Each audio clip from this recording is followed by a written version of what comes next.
وَإِنَّ رَبَّكَ لَهُوَ الْعَزِيزُ الرَّحِيمُ.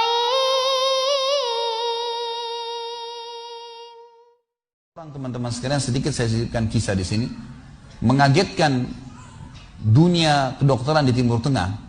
Seorang pengusaha, Masya Allah, punya keluarga yang sangat besar. Dia berpoligami, punya istri yang 4, kemudian anaknya banyak, harta kerbanya banyak. Perusahaan yang dia tanggung itu lebih dari 20 perusahaan di bawah naungan dia. Orang kaya raya, mampu. Subhanallah, satu waktu di umur 63 tahun dia datang periksa ke dokter. Dia rasa nggak enak, sesak nafas. Waktu di foto di ronsen, tiba-tiba dokter yang foto itu kaget. Waktu dia selesai di ronsen, dia katakan, mana tadi pasien yang di ronsen? Mana pasien tadi? Pasien masih duduk di depan. Pastikan pasien ini cari di ruang kematian. Gak mungkin, secara ronsen sudah tidak bisa. Jantungnya tidak berdetak. Orangnya tidak berdetak jantungnya. Subhanallah, pada saat dicek ternyata tidak berdetak betul. Ditanya mana, dokter ini tidak percaya. Dia teriak, dia mengatakan ada orang mati baru di ronsen tapi bernafas, gitu kan. Dia panggil telepon teman-teman spesialisnya, kemudian ditelepon datang. Kemudian dikasihlah gambar tersebut kepada temannya mengatakan, mana jenazah ini? Kata temannya, dokter yang foto pertama, ini bukan jenazah, ini orang yang lagi duduk. Kaget dokter yang kedua.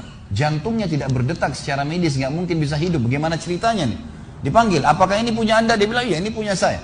Dicek lagi kedua kali, benar. Dua-dua dokter ini tahu secara teoritis, shock. Ini nggak mungkin orang mati nih. Nggak ada ceritanya nih. Dipakai alat USG pun jantungnya tidak berdetak. Kok bisa hidup nih? Bisa ngobrol. Telepon teman-temannya. Sampai dokter-dokter yang asli dari Jazirah Arab pun yang ada di Eropa, dokter spesialis pada datang keesokan harinya, cek, nggak percaya kejadian ini. Dicek ternyata benar. Kemudian ditelusurin lah. Kira-kira bagaimana bisa orang ini masih bernafas, masih ngomong. Si pasien ini mengatakan, ada apa sebenarnya? Dia bilang, orang seperti Anda nggak mungkin hidup, sudah mati. Lalu kata dia, apakah orang seperti saya, jantung tidak berdetak, bisa punya keluarga? Mereka bilang mustahil. Dia bilang, saya punya istri dan saya melayani mereka. Apakah orang seperti saya bisa bekerja? Dia bilang mustahil. Saya menaungi 20 perusahaan saya. Semuanya bisa berjalan. Mereka nggak percaya. Sampai datang seorang dokter yang senior dari Jerman, datang khusus karena kasus masalah ini, diundang oleh dokter-dokter spesialis tadi.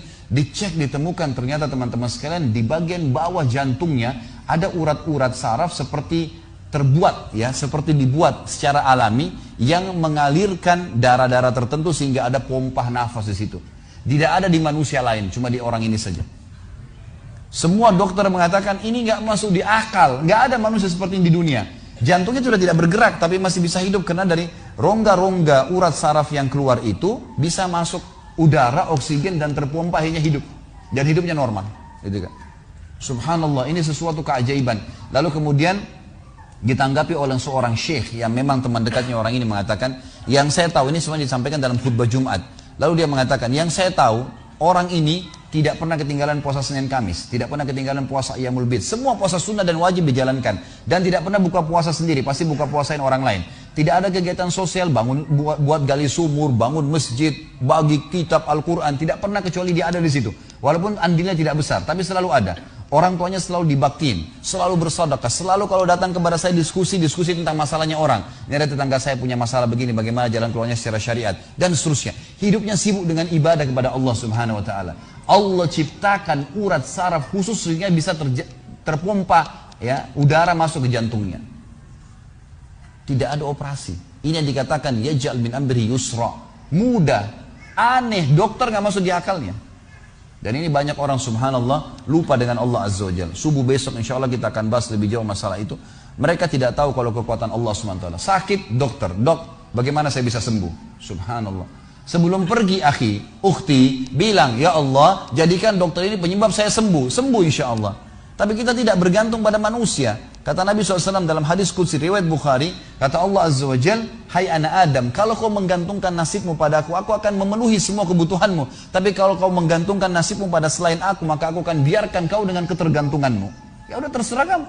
Tidak akan bisa ditolong, gitu kan? Tapi kalau Allah Azza wa Jal turun tangan, sudah berbeda ceritanya, teman-teman.